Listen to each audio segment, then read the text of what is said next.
गणेशाय नमः। ॐ नमो भगवते वासुदेवाय।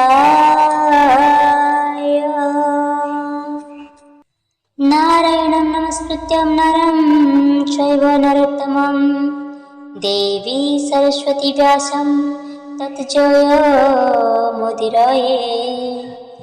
मूकं करोति वाचालं पङ्गुलङ्घयते गिरिं यत्कृपातमः वन्दे परमानन्दमाधवम्। रोदन करन्ति शिशुवेणीपादधरी ध्रुवर निकटे अति कोसे मिले। मृणाल प्रायेक शिशु मुंड चोबाइले बदन विसारी से रुधिर पान करी। ध्रुवर बदन चाहि बोले मायाधारी सुललित प्राण तोर सुन रे कुमार। संतोषे रुधिर पान करिबि तोर दंडे जदि रही पारु मोहर छामुर। मृणालर प्राय अस्थि चोबाइबि तोर एमंत कहन्ते पुणी गुह्यक मिलिले। ध्रुव चारि पासे शुष्क काष्ठरुण्ड कले दावाग्नि लगाई जे बिन्छन्ति करपत्रे। पृष्ठे प्राय अग्निकणा पड़े ध्रुव गात्रे। मंडल आकारे वृक्षमान उपाड़न्ति ध्रुवर समीपे रही शब्दे गर्जन्ति।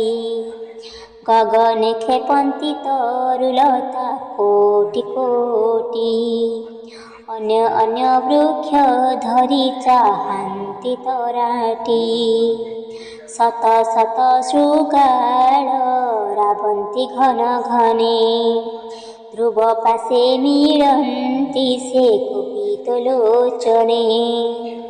पुणी एक डाकिनी सुनीति रूप धरी ध्रुवर समीपे मिले मातृस्नेह भरी। हाहा पुत्र बोली बेनी कर हृदय ताड़े केशबास संभाल पुण पुण पड़े। बहु माया विनिर्मित चाटुवाक्य कहे जननी बालक भावे केहु बाता सहे। अत्यंत कारुण्य पुत्र स्नेह से रोदन पुणी स्थिर करी चाहि ध्रुवर बदन। तुही मोर एक पुत्र संगे केही नहीं केवल तोहर ध्याने प्राण मुधरई। तुही मोर क्षक तोर तहुआन नहीं तोर बन गमने अज्ञान मोर देही। तोर बिनु मरण निकटे मोर मिले काल सर्प प्राय मते निरंतरे जाले। ताहार उद्देश्य मु अनेक ग्राम पुरे खोजी न पाइली बड़ा अनेक प्रकारे। बनगिरी कंदर पाटणापुरे खोजी प्राण रक्षा करई उदक पत्र भुंजी। जेउ दिनु मोर पुरु होइलु बाहर नित्य लुह श्रवई कंठरे आकार। जेते दिन तोहर बिहुने थिली मुही सपनीर बचन मु न पारई सही। दावाग्नि जेशने बन दहे अति बले मोर प्राण दहिला सपनी वाक्य नले निद्रा उजागर मुहि न जाणई किछि शयन भोजन पान किछि न इछि रात्रि दिन जोगी प्राय करे तते ध्यान स्वप्ने देखई मुझे तोहर बदन प्रतिदिन मुन देखी तोर मुख धाने मोर स्रवे बेनी आखि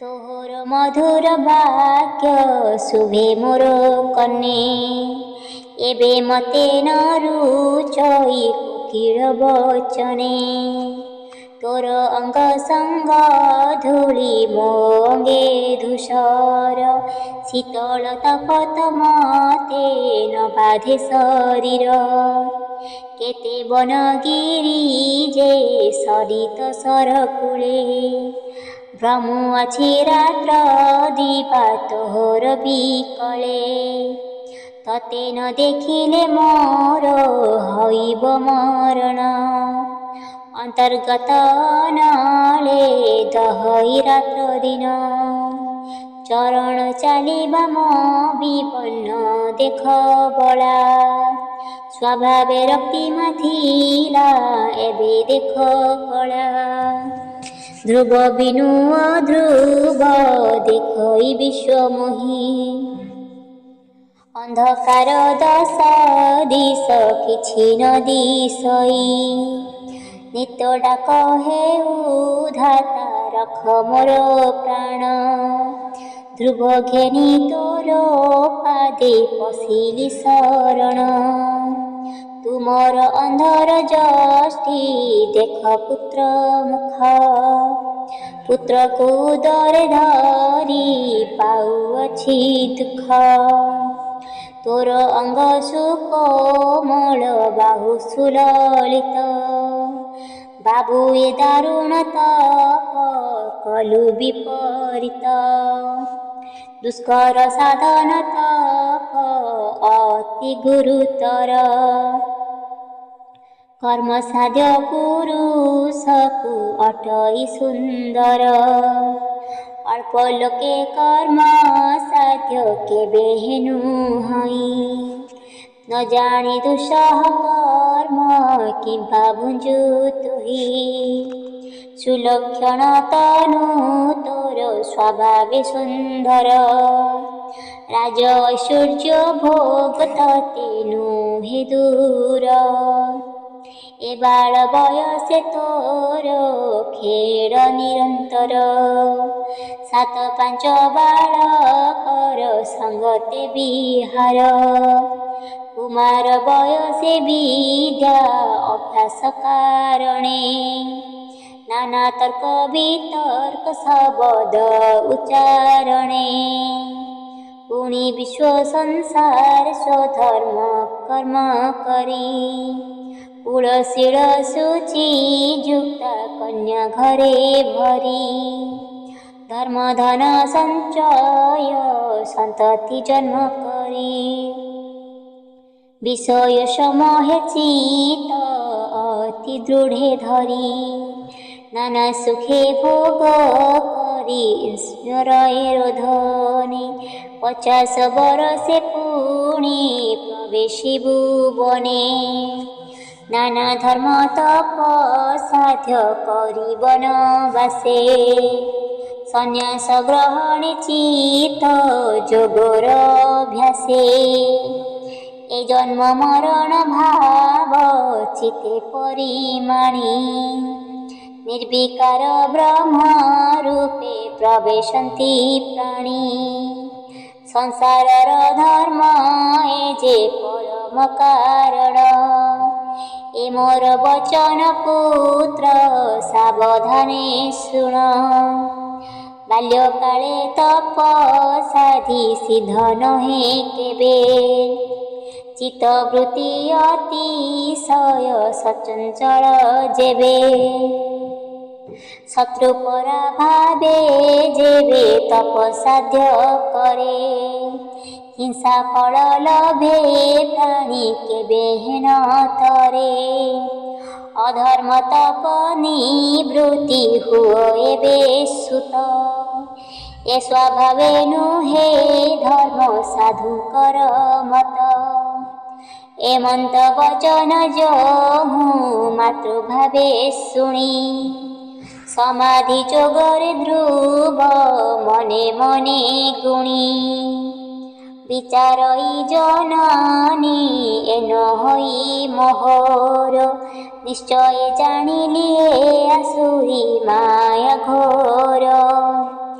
ଏମନ୍ତ ବିଚାରି ମନ ନିଶ୍ଚଳେ ରହିଲା, ରଖ ହେ ଗୋବିନ୍ଦ ବୋଲି ଶରଣ ପଶିଲା। ସମସ୍ତ ଦେବତା ମିଳି ଇନ୍ଦ୍ରର ବଚନେ, ଯେତେ ମାୟା ପ୍ରାକଶିଲେ ଧ୍ରୁବ ସନ୍ନିଧାନେ। ଧ୍ରୁବ ତପ ଭଙ୍ଗେ କେହି ସମର୍ଥ ନହିଲେ, ବିଷ୍ଣୁ ଚକ୍ର ତେଜ ଧ୍ରୁବ ନିକଟେ ଦେଖିଲେ। ସକଳେ ଭାଜିଲେ ତେଜ ଦେଖି ଧ୍ରୁବ ଦେହେ, ନିଶି ଅନ୍ଧକାର ଯେହ୍ନେ ତପନ ଉଦୟେ। ସର୍ବଭୂତେ ଧ୍ରୁବର ଚରଣେ ପ୍ରଣମିଲେ, ବ୍ୟର୍ଥ ମନୋରଥେ ନିଜ ଭୁବନେ ମିଳିଲେ। ଇନ୍ଦ୍ର ଆଦି ଦିଗପାଳେ ଭୂତ ବଳ ଭଗ୍ନେ, ପୁଣି ବିଚାରନ୍ତି ବସି ବିଘ୍ନ ଅନୁମାନେ। ବିଘ୍ନ କରି ନ ପାରି ସକଳ ଦେବ ଗଣେ, ଶରଣ ପଶିଲେ ଯାଇ ଶ୍ରୀ ହରି ଚରଣେ। ନାରାୟଣ ଚରଣେ ମନିଲେ ଦେବଗଣ, ଦେଖି ହରି ପ୍ରଶ୍ନ କଲେ ଗମନ କାରଣ। ଗୋବିନ୍ଦ ବଚନ ଶୁଣି ଶିରେ କର ଯୋଡ଼ି, ଦେବଗଣେ କହନ୍ତି ଚରଣ ତଳେ ପଡ଼ି। ଗଣ ଉବାଚ ଉତ୍ତାନ ପାଦର ପୁତ୍ର ଧ୍ରୁବ ତପ ବଳେ, ସମୁଦ୍ର ଗିରି ସହିତେ ଧରଣୀ କମ୍ପିଲେ। ଆମ୍ଭେ ରହି ନ ପାରିଲୁ ଗଗନ ମଣ୍ଡଳେ, ତାର ତପେ କମ୍ପିଲେ ସକଳ ଦିଗପାଳେ। ତ୍ରୈଲୋକ୍ୟ ସକଳେ କେହି ନ ପାରିଲୁ ରହି, ନ ଜାଣୁ କାହାର ପଦ ମନେ ସେ ବାଞ୍ଛଇ। ମୈତ୍ରେୟ ଉବାଚ ଏମନ୍ତ ବଚନ ସେ ଦେବଙ୍କ ମୁଖୁ ଶୁଣି, ଅଧମୁଖେ ହର ସେ ରହିଲେ ଚକ୍ର ପାଣି। ଧ୍ରୁବ ତପେ ହୀନ ତେଜ ଦେଖି ଦେବଗଣ, ହର ସେ କହନ୍ତି ଧ୍ରୁବ ତପର କାରଣ। ଭଗବାନ ଉବାଚ ମୋହର ବଚନ ଏବେ ଶୁଣ ଦେବଗଣେ, ଯେ ନିମିତ୍ତେ ଧ୍ରୁବ ତପ କରଇ ଅରଣ୍ୟେ।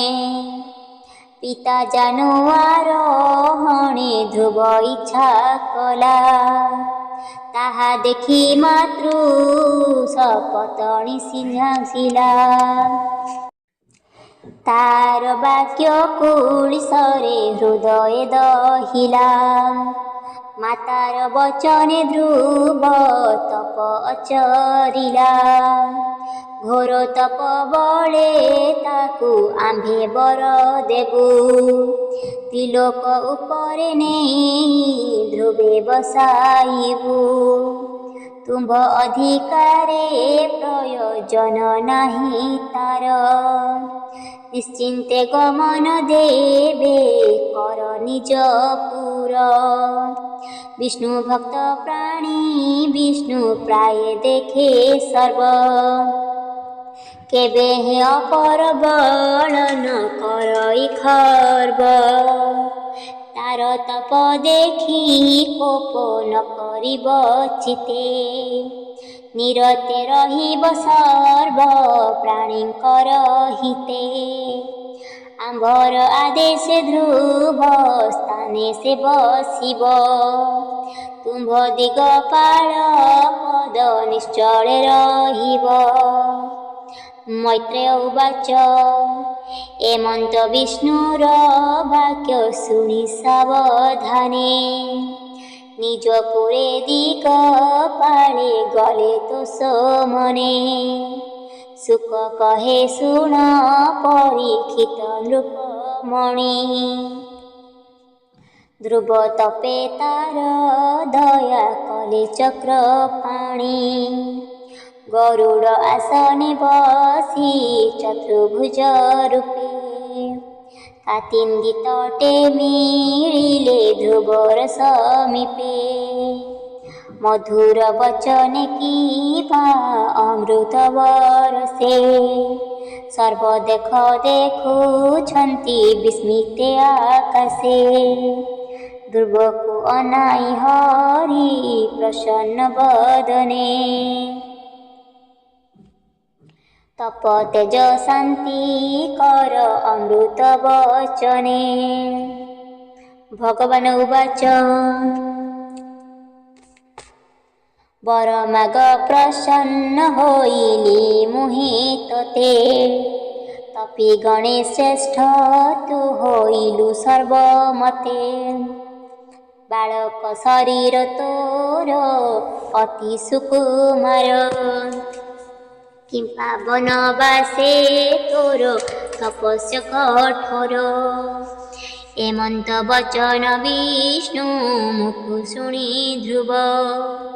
କଠୋର ସମାଧି ଛାଡ଼ି ବହେ ମୃଦୁ ଭାବ। ଅମୃତ ସମାନ ବିଷ୍ଣୁ ବଚନ ଶୁଣିଲା। ଉନ୍ମୀଳ ଲୋଚନେ ଊର୍ଦ୍ଧ୍ୱମୁଖେ ଅନାଇଲା। ଇନ୍ଦ୍ର ନୀଳମଣି ରୂପ ଗଗନେ ପ୍ରକାଶେ। ନୀଳୋତ୍ପଳ ସମୂହ କି ଦିଶେ ଦଶ ଦିଶେ। ଗଗନ ମଣ୍ଡଳ ସରୋବର ପ୍ରାୟ ହୋଇ। ଲକ୍ଷ୍ମୀ ଦେବୀ କଟାକ୍ଷେ କି ଜଗତ ମୋହଇ। କାଦମ୍ବିନୀ ମଧେ ଯେନେ ଚପଳା ବିରାଜେ। ଦିବ୍ୟ ସରୋବର କିବା ନୀଳୋତ୍ପଳ ସାଜେ। ଅଗ୍ରତେ ଦେଖଇ ପୀତାମ୍ବର ପରିଧାନ। ଆକାଶ ମେରୁରେ ହେମ ବେଶିତ ଯେସନ।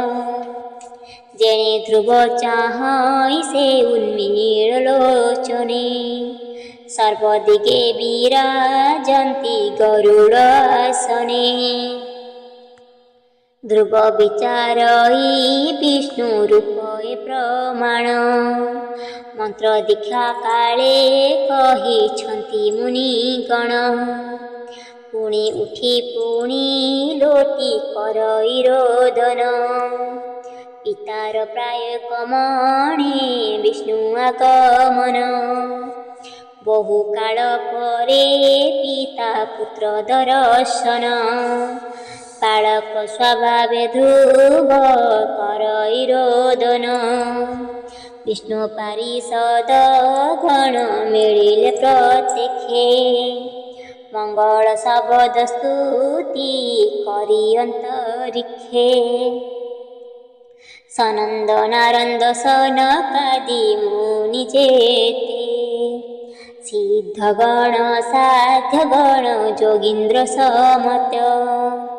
ପୁତ୍ର ଦୁଃଖ ଦେଖି ଯେନେ ପିତା ଦୟା କରେ। ଧ୍ରୁବକୁ ଧଇଲେ ପ୍ରଭୁ ତୋଳିବେନି କରେ। ଧୂଳିରେ ଧୂସର ତନୁ ଝାଡ଼ି ସ୍ନେହ ଭରେ। ବେନି ଭୁଜେ ଆଲିଙ୍ଗିଲେ ପୁଲକ ଶରୀରେ। ବିଷ୍ଣୁ କର ଲାଗି ଧ୍ରୁବ ତପ ଦୁଃଖ ଗଲା। କୋଟିଏ ବ୍ରହ୍ମାର ବୁଦ୍ଧି ହୃଦେ କରି ଧ୍ୟାନ। ବିପ୍ର ଜଗନ୍ନାଥ କହେ ଶୁଣ ହେ ସୁଜନ। ସେ ହରି ଚରଣେ ନିତ୍ୟ କର ଦୃଢ଼ ଭାବ। ଭକତି ବୋଇତେ ଭବ ସଂସାରୁ ତରିବ। ଇତି ଶ୍ରୀମଦ୍ଭାଗବତେ ମହାପୁରାଣେ ପରମହଂସ୍ୟା ସଂହିତାୟାଂ ଧ୍ରୁବଚରିତ ନାମ ନବମୋऽଧ୍ୟାୟ।